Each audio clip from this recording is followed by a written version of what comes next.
My name's Rebecca Eliahu, and I'm on the board of EAPRIL, and it's my great pleasure to introduce our next keynote. I understand people are coming over from VSPA, from the sessions there, and also coming over from the 8 o'clock sessions here, so I'm just allowing people to come in and take their seats. But I'd like to introduce Professor Jean Murray, who's Professor of Education at the Cass School of Education Communities at the University of East London in England. Her research focuses on the sociological analysis of teacher education policies, research, and practices internationally. Jean has written over 100 books, chapters, journal articles, official reports on all of these issues, and has also run a large number of educational research projects. In particular, I know a lot of my colleagues were very, very grateful for her guidelines for teacher educators, which were published and updated several times. She's taught at all levels of higher education and in schools, as well as being an educational consultant on professional learning for governments, NGOs, and universities across the world.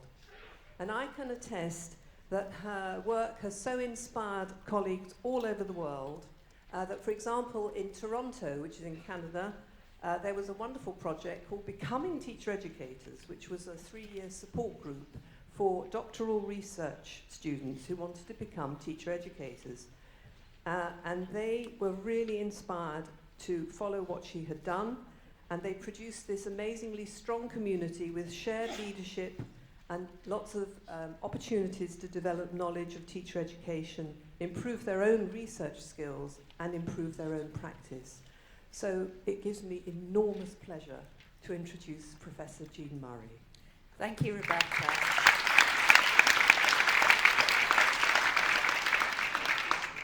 Good morning, everybody. It's a huge pleasure to be here at this conference. It's my first visit to this conference, and I have to say I'm really enjoying it. I think it's a very friendly and enormously supportive conference. I'm going to look at what I call practice-based research, so really wide definition of all forms of practitioner research, and to talk through some of my personal views of what has happened in the past and what's going to happen in the future. Now, at different points in the presentation, specifically at the beginning and the end, I'm going to ask you to do a small amount of writing your own experiences, writing down your own thoughts, and then talking them through. Okay, I wanted to start, though, with this, which is a very big, grand kind of setting for everything that we're going to talk about. Basically, it's talking about contexts for educational change set within our broader society and looking at the socio-economic factors that we are facing.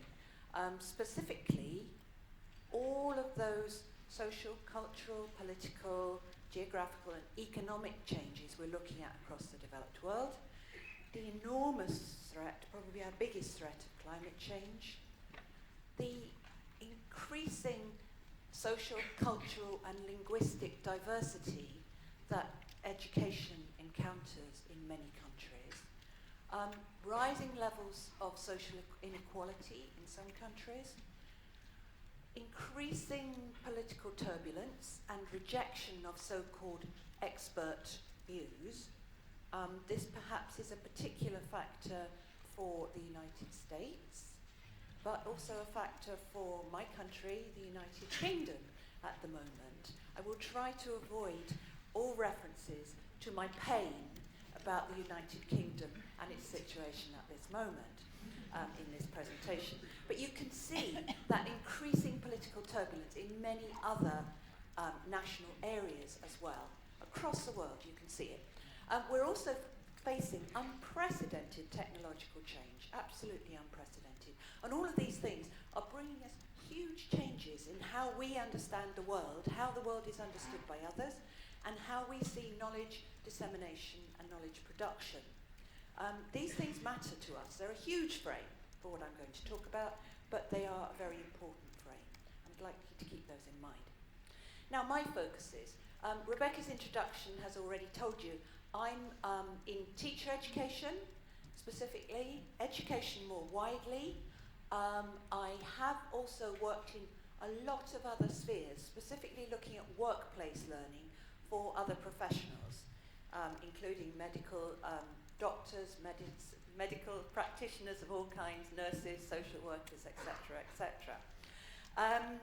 I have always been really interested in how policy change affects, and have also been enormously focused on, sorry, something went wrong there, but we're back now, the importance of education for the educators. So looking at how central educators are in learning. Now I'll come back to that point over and over again.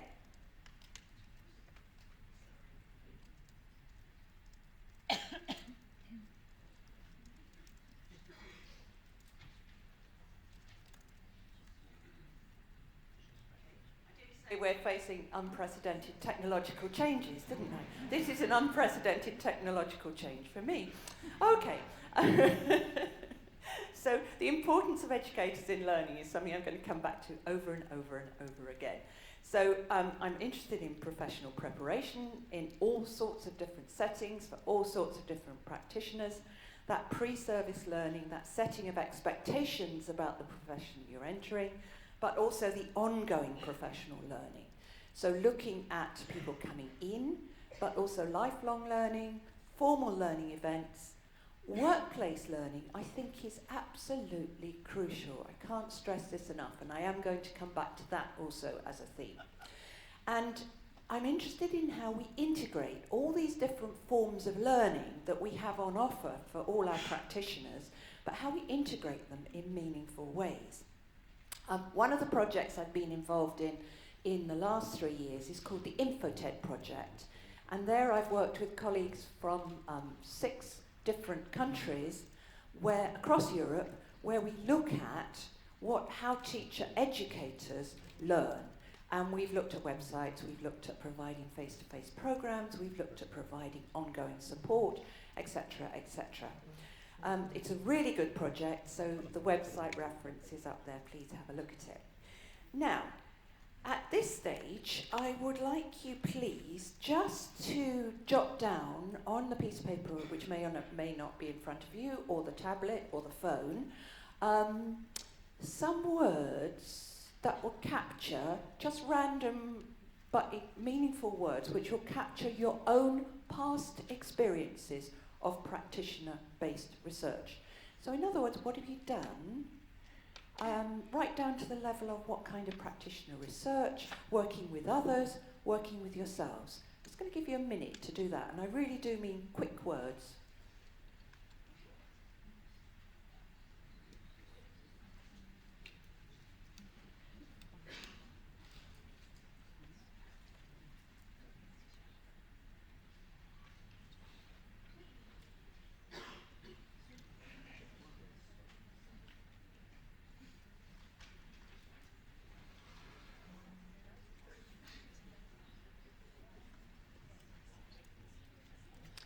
Okay, thank you very much. Whatever you've written is fine.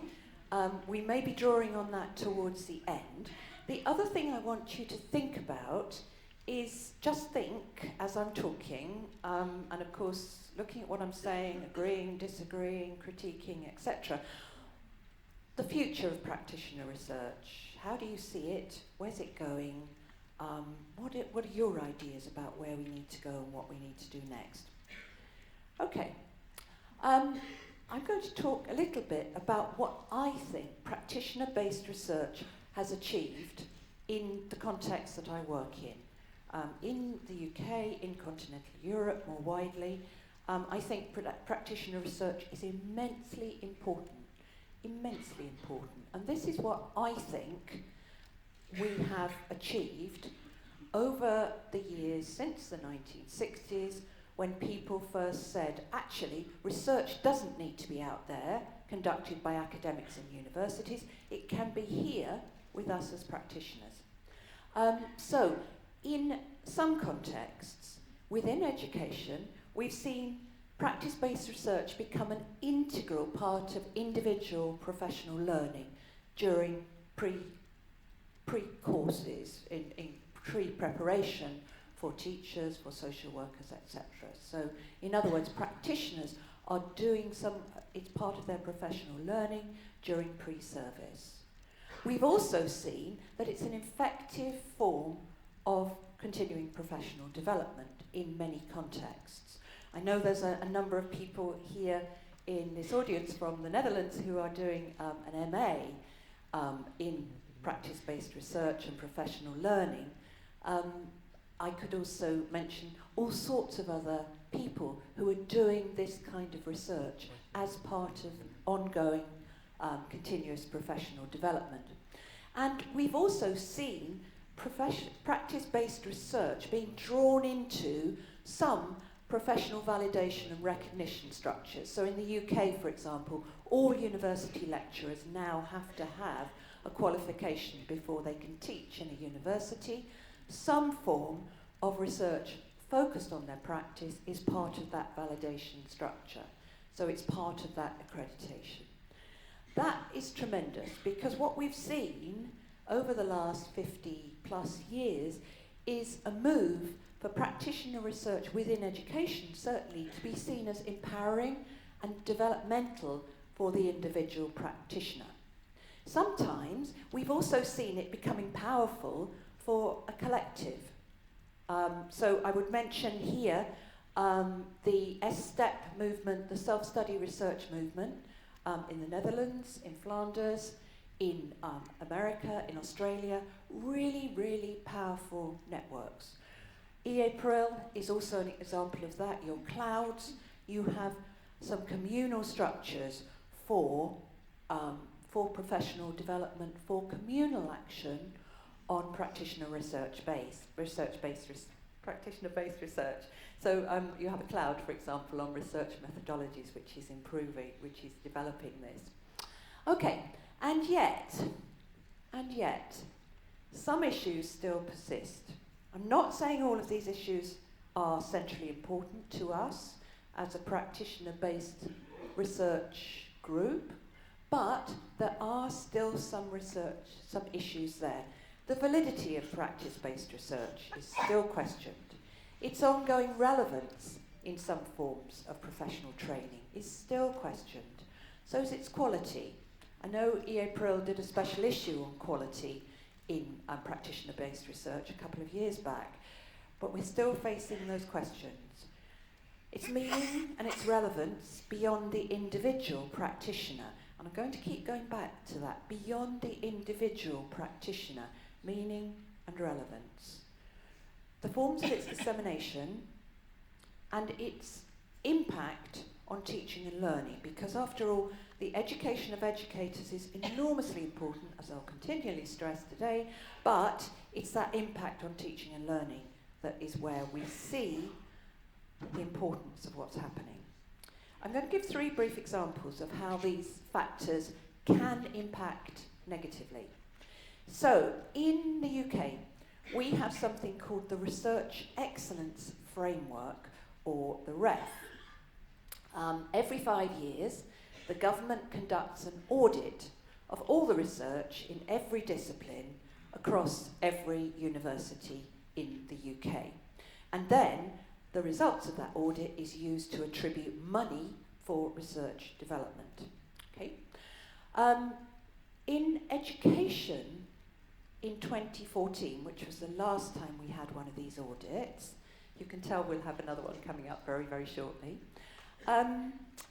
We were, and I say we as groups of people in charge of coordinating this nationally, we were not allowed to submit practitioner-based research. It was delegitimised as a form of research that could go in. So people were writing immensely high-quality papers, but they were about practice-based research. And consistently, the powers that be, my Vice-Chancellor, etc., all of those people said, no, it's too local. It's too local, it's too small scale. it can't count, because the lowest criterion for international relevance was this one, in the blue type in the middle there. So it's called 2-star. If it was to reach 2-star, its quality had to be recognised internationally in terms of originality, significance, and rigour.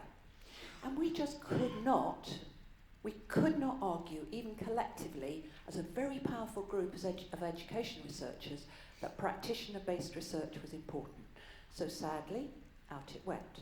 And at the end of this audit in 2015, Professor Andrew Pollard, a respected colleague, a wonderful educationalist, said that he could see a divide happening between social science-based research in education, discipline-based research, sociology, philosophy, etc., and the kind of research we needed for teacher education. In other words, more practitioner-based research, more close to practice research. Okay? Interestingly, that happened in education. It didn't happen in some other disciplines, including social work, but I can talk later to anybody who wants to know the ins and outs of that one. Okay, so delegitimizing of practitioner-based research in that context. My next one is about the practice turn in teacher education, which has happened internationally. So, as many of you in the audience will know, teacher education across Europe, across the world, has made what we call a practice or a practicum turn.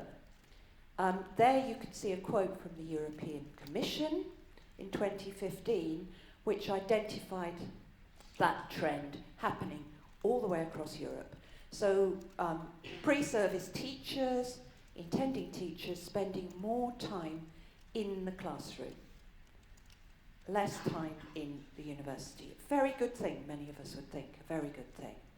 However, this has had negative effects in a number of contexts. It's also had some positive effects, and I'll come back to those later, but negative effects.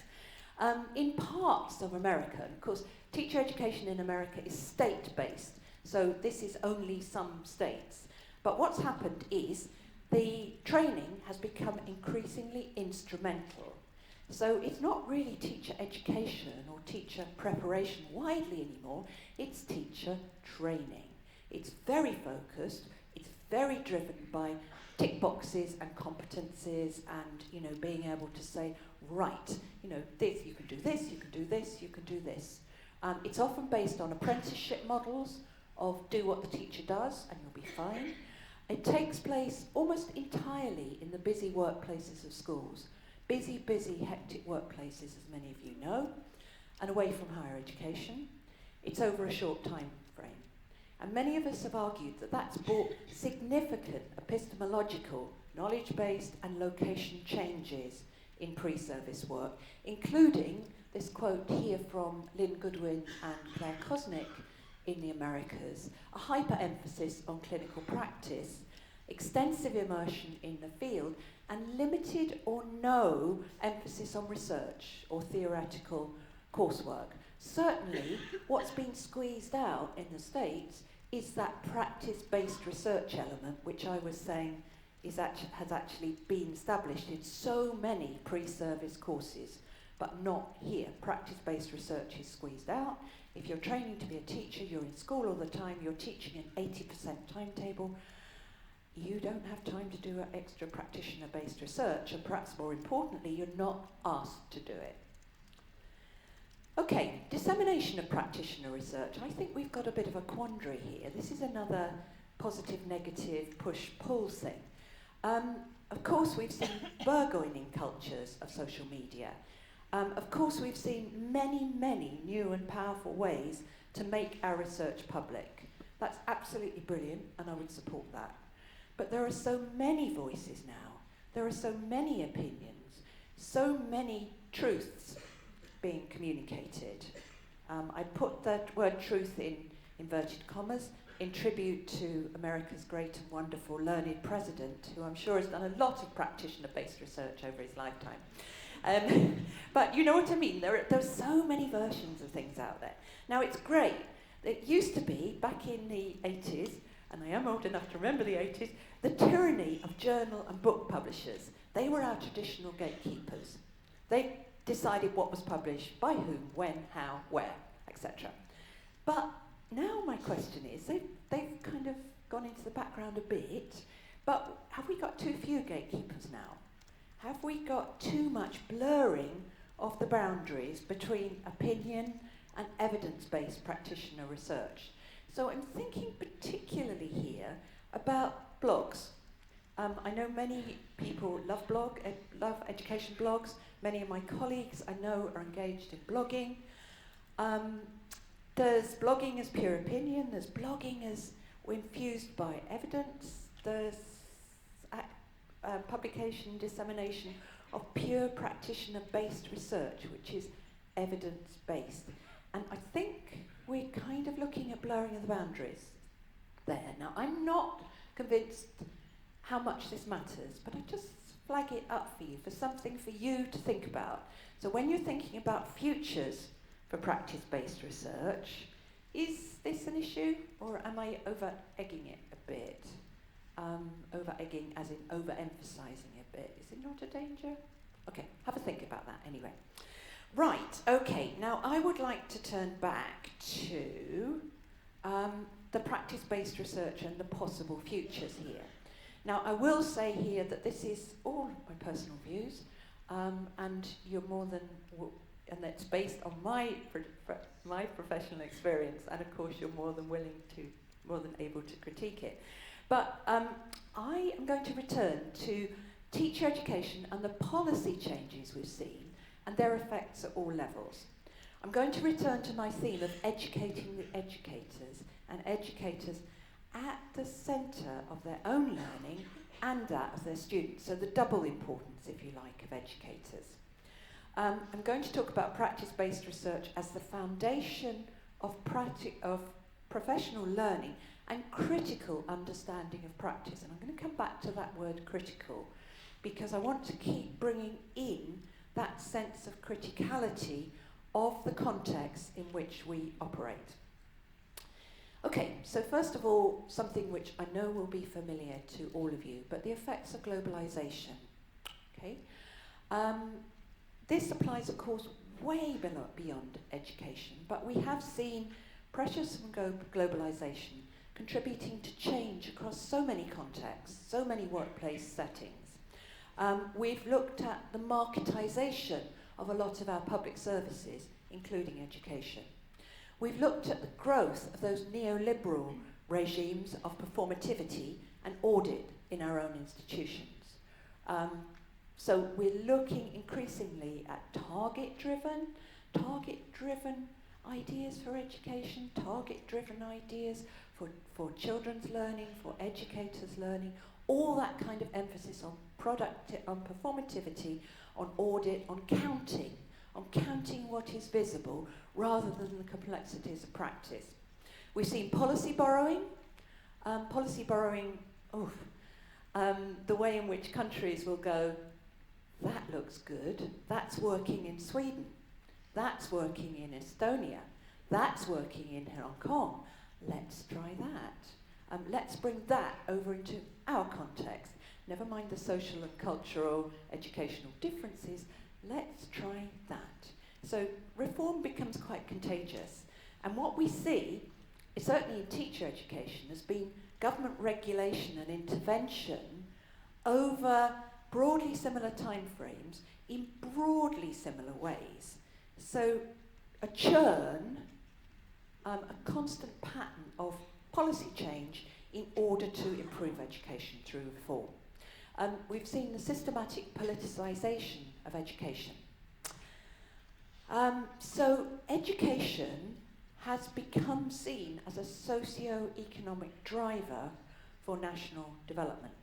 It's also been seen as a driver for addressing many social issues, including diversity, including the challenge of inequality.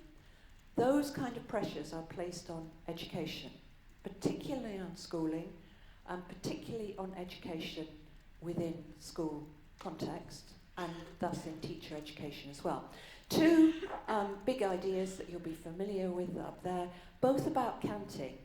both about global education reform movements, global education measurement industry, Biesta calls it. PISA is an integral part of that. So when we look at PISA results for children, of course, we are counting some very superficial testing results, which are affected by all sorts of cultural differences. And their validity as indicators of quality in schooling is something that I've become very irate about, but I don't have time to go into that now. If you're similarly irate and you want to talk to me later, then please do. So we've got terrific globalization factors, and those, even allowing for the fact that those policy changes play out very differently across different countries and institutional settings, we've still got this globalization movement driving through so many of our institutions, so many of our social structures. But we've also got difference. So this wonderful phrase, glocalization. Glocalization, it's quite hard to say in English. I don't know how it translates into different language.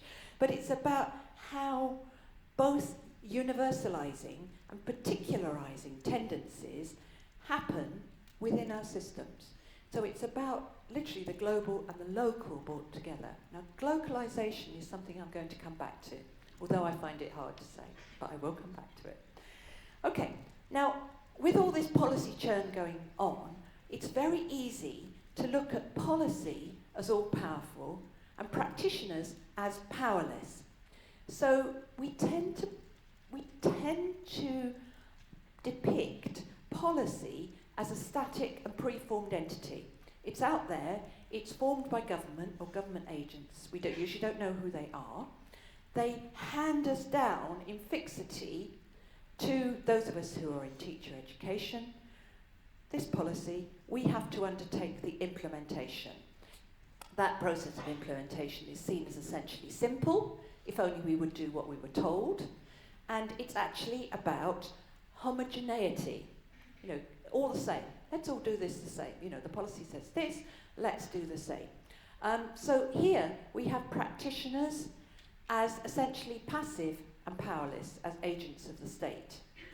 Now, that has led, certainly in teacher education, to some senses of soul-searching, questioning, and in some ways professional paralysis and pessimism.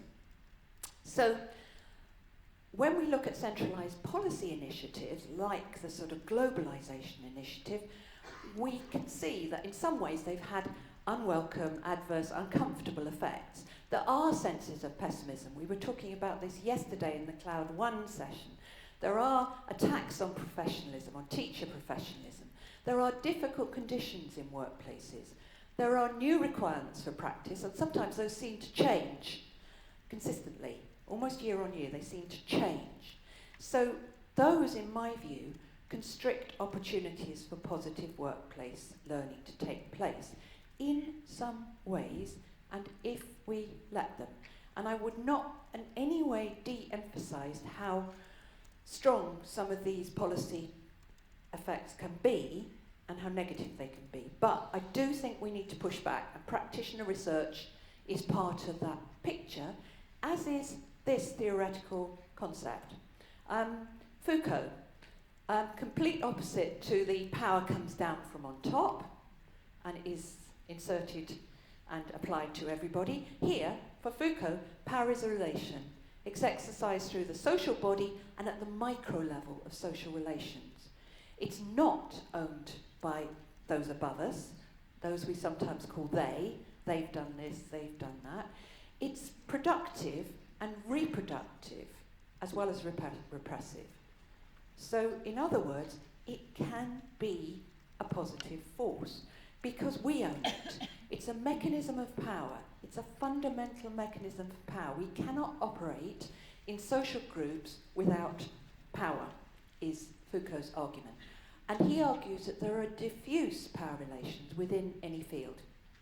So, in this way of looking at things, policy is rarely implemented without the accompaniment of complex professional and social power struggles. So that contestation, that struggle, and the resistance are integrally involved in any kind of practice, any kind of implementation of policy. And he talks about multiple capillaries of power, which operate at the micro level. So policy reform here, hideous as it looks, in its simplest form, is essentially mediated by stakeholders. And that brings shifts in practices, identities, and knowledge. Policy adherence, of course, some policies are very powerful, as I've said. That can happen superficially, but also new spaces can be created. And it's those new spaces and these capillaries of practitioner power that I'm really interested in, and really interested in the potential of practice-based research to depict. So, practitioner power. There's a kind of summary, if you like. It's about looking for new spaces and new opportunities. It's about renewing our understanding of power relations within the field of education as complex. It's about insiders as central and powerful in implementing and mediating learning. It's about practitioners creating meaningful learning opportunities, not policymakers. I have never known a policy by itself create meaningful learning opportunities for learners at the level of the classroom, the seminar room, the workplace, etc., etc. It's us who does that. We are the powerful ones. Okay. Let's have a look at a minute at new spaces and opportunities for practitioner research and how that happens. If you've had a look at my abstract in the programme, you'll see that I was originally stressing professional agency quite a bit. Then I saw Professor Lehan's abstract for yesterday. Knowing she was coming before me, I've taken out quite a lot of emphasis on agency from this presentation. But I do think professional agency is enormously important. And her definition of professional agency in an ecological model was a really interesting one and a really powerful one for me, because this is about making choices, taking stances, and having an influence. My key ideas here, as you'll have guessed, is about autonomy, asserting degrees of autonomy, asserting degrees of agency. Individual agency, and usually when people talk about agency, they do talk about it as an individual disposition, an individual capability. Yes, but if individual agency is powerful, then collective agency is much, much more so. And I'm interested in the collective more than the individual. Yesterday, Professor Lehan talked about the results of one of her surveys and talked about the lack of a consistent professional discourse amongst the teachers they surveyed. I think that comes from communal agency. I think it comes from criticality around the situation in which you're working. And if we can get that, then that leads to the emergence of different and innovative practices and knowledge, including the articulation of those through practice-based research. Okay, a very quick example. This will be familiar to you. This is a new spaces argument. It's one from our past. So it's about learning from our past. It's what I call the university turn. So the Bologna Agreement, beloved of all of us, of course, led to distinct changes in the way teacher education was achieved in so many countries. So a lot of European countries now have moved to master's level teacher education. With that shift to master's level or close to master's level education comes a new understanding about how practitioners are prepared. With this, I would suggest, with this policy change, as implemented by us as practitioners, came that really strong emphasis on practice-based research for pre-service teachers as they entered the profession. So they enter the profession now in those countries cited there, and I won't go through those, but they enter with this understanding that their profession is academic and cognitively based. Yes, it's also a job of work, but it has underpinning it this sense of inquiry into professional practice. So there's an example of where a policy change made enormous new spaces for us. Now, you've seen this slide before, so this is the return to the practical turn, if that makes sense. This is me bringing back in that practical turn. In the States, and dare I say it in England also, some of the effects of this have been very negative.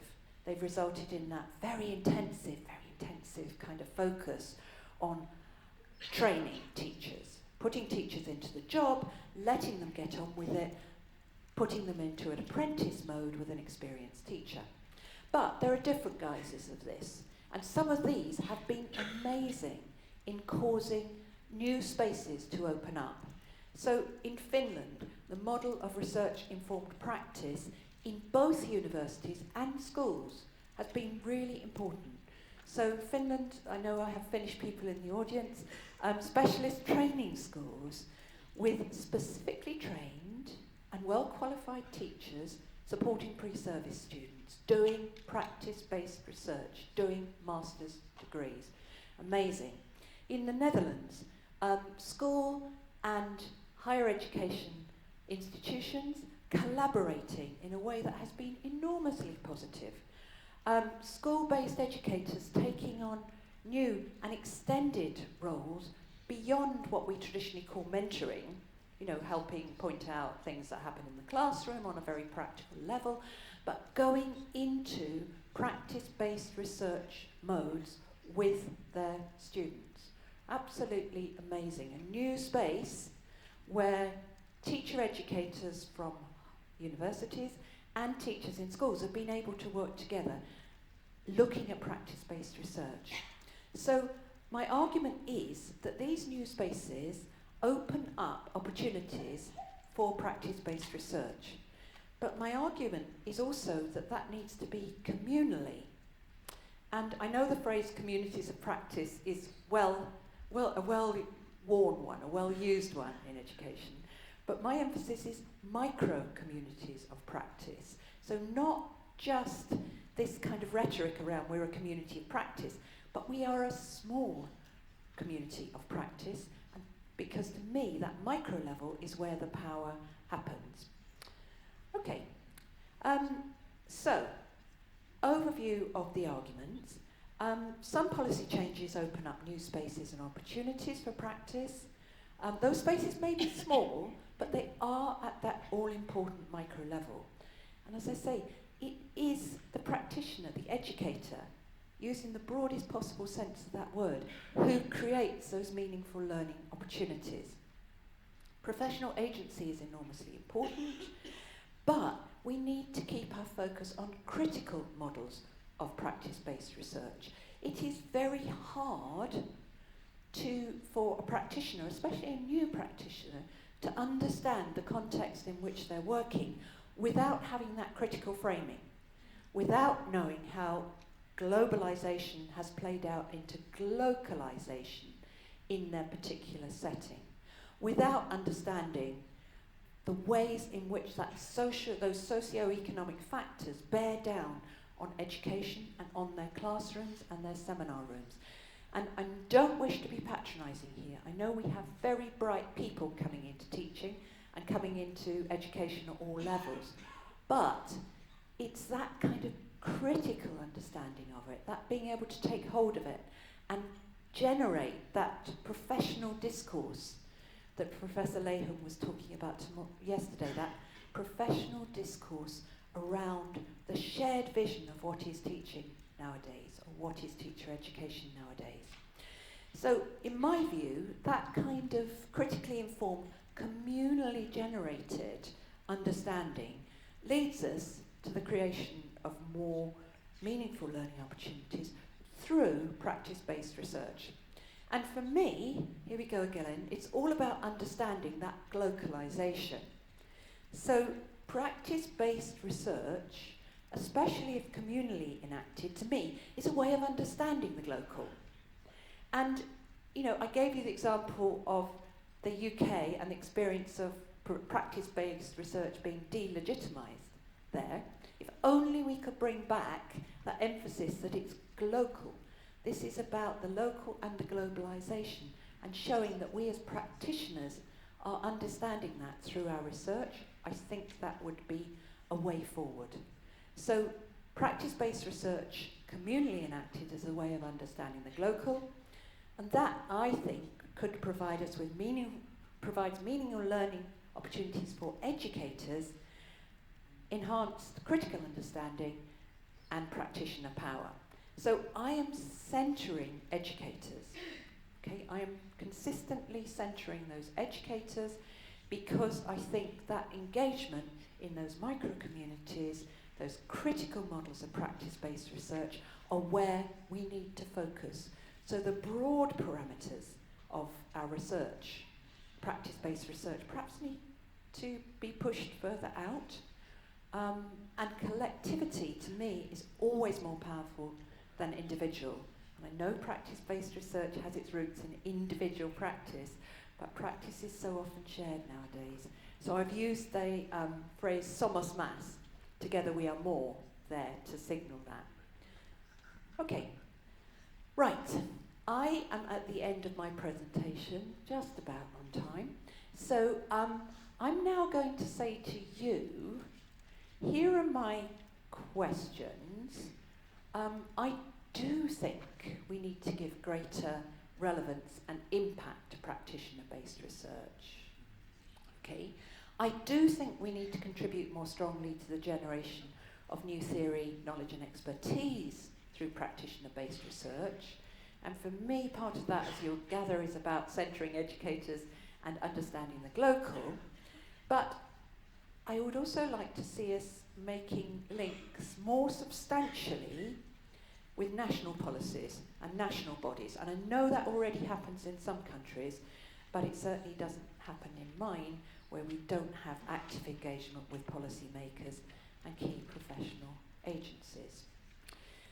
Now, right at the beginning of this talk, I asked you if you would start thinking about futures for professional research, alongside my presentation and my views of where our future might take us. So this is the point at which I'm going to ask you to look back at those brief notes on your past experiences and bring together your own personal thoughts about your future experiences. Bring in my questions if they're useful, bring in my presentation if they're useful, but if it's useful. But I would like you to turn to the person next to you and just talk for a short time about what I've been saying, what you've written, what your own views are, as well as my views. Okay, find somebody to talk to. We'll have 3 minutes.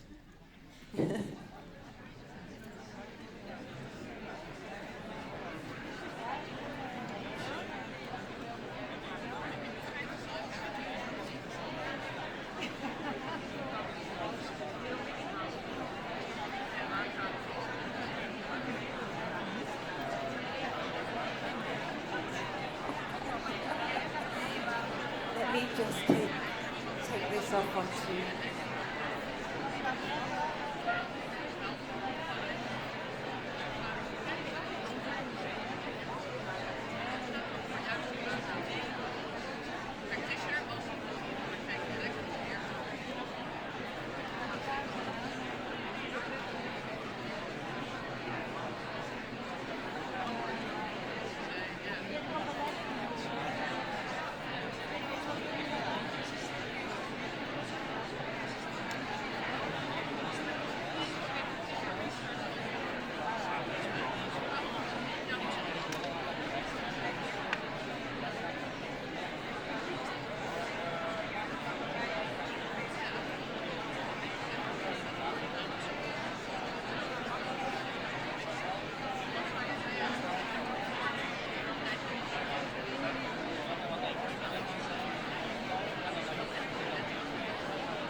Okay, may I ask you to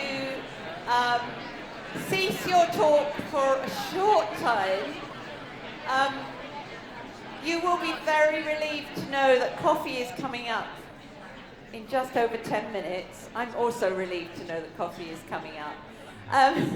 However, we have a short space for questions, comments, and Rebecca and my colleague over there have microphones. So, who would like to start?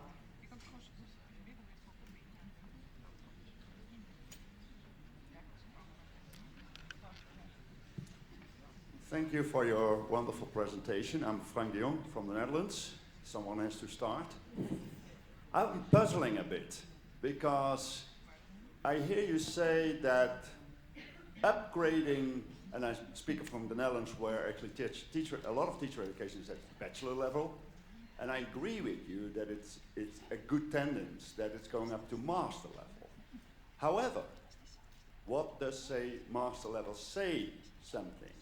What is the best place for teacher education at master level? If it's taking place in the academic universities, is there practice-based research really rooted?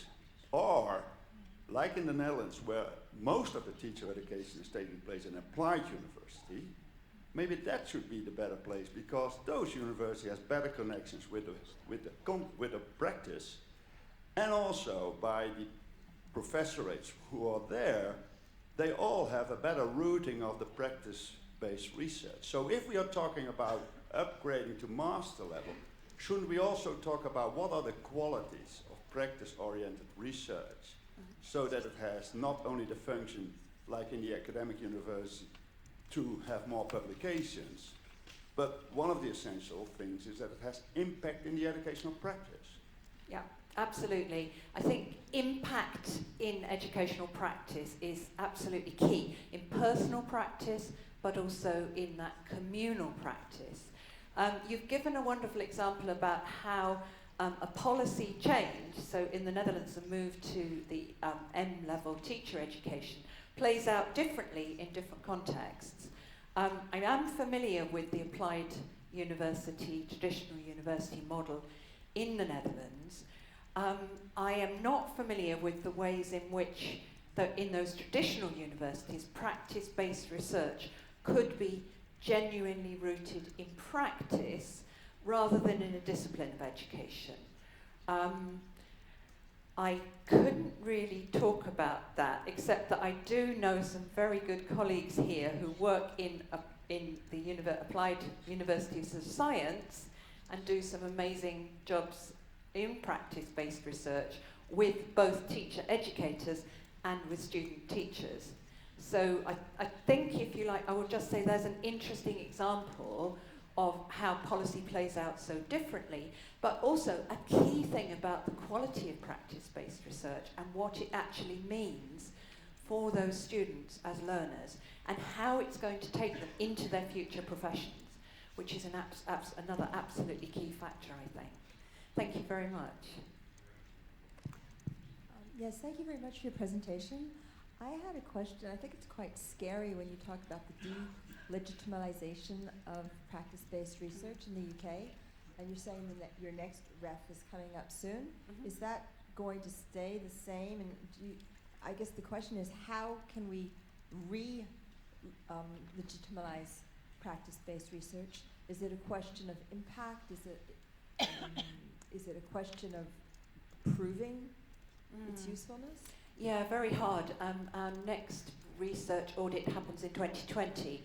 At the moment, I don't see how that position will change for education. I think we are looking at that divide between practitioner research, research for teacher education, and social science-based research, because of a very limited conception of what education research is. You know, education research, according to those criteria, needs to be theoretically informed. Implicitly, it needs to be large scale, although that's never actually stated. But the key thing is that international significance. Now, I think if longer term we can get into that critical understanding of globalization and how it's playing out. And the colleague's example there of what's happening in the traditional universities in the Netherlands with that M-level change would be an example. I think if we could start to explore those kind of issues, then we could change the game. However, looking forward to 2020, education practitioner research, I think, will stay out of that national audit of legitimate research and will stay as legitimate research for practitioners. So it's very complicated. I did mention that I think in social work, they have a type of research which is called close to practice research. And there, they are allowed to put that into the national audits. Very strange. As I say, I think fundamentally it's about a misguided definition of what education research is and who it's supposed to serve. Who is this research supposed to help? Not just academics in universities, would be my argument. Thank you for your excellent presentation. Also, I love the concept of globalization. I have a question about the centrality of the teacher-educator, especially for practitioner research, because I was puzzling what's the focus of the practitioner research of teacher-educators? Is it not better if they cooperate in practitioner research with teachers themselves and student teachers? Should the focus of practitioner research be on innovative practices or in the schools? Okay, yes, interesting, isn't it? Because when you look at teacher educators as a group, they normally have a focus on both schools and higher education, given that most are based in higher education. So in a way they have a choice of where their practice-based research is focused. I've seen some very powerful examples of both working with students and teachers in schools and looking at personal practice within higher education, or personal practice in going out to schools and liaising with school staff in schools to support their student learners. My good colleague Eline Van Asch from Flanders has been in the UK looking at exactly that dynamic recently, and she's found some really strong examples of teacher educators essentially looking at their own practice, but in relation to the two arenas of schools and higher education. So I think it is a choice, and maybe it's a judicious choice around what's the purpose of this research, what's its aim, and who do we want it most to impact on. Yeah, or they should do it both. Yes, best. yeah. Any other questions? Does anybody have their own thoughts on futures of practitioner research? Anybody willing to volunteer their own ideas on some of the ways in which we might develop our work?